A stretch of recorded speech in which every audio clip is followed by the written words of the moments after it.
আসসালামু আলাইকুম, সবাই কেমন আছে? এটি সম্পর্কে বাংলা। আসসালামু আলাইকুম বন্ধুরা, আজকে আমরা পড়বো কার চিহ্ন। চলো শুরু করা যাক। কার চিহ্ন কয়টি? 10টি কার চিহ্ন। শুরু করা যাক।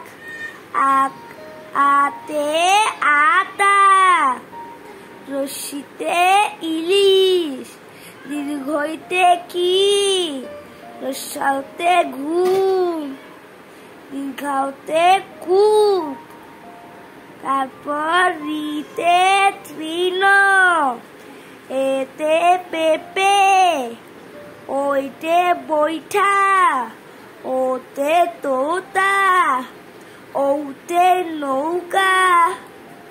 দেখো এই লাস্টের দুইটা দেখো, ওতে তোতা, ওতে নৌকা। একটু মিল না বন্ধুরা?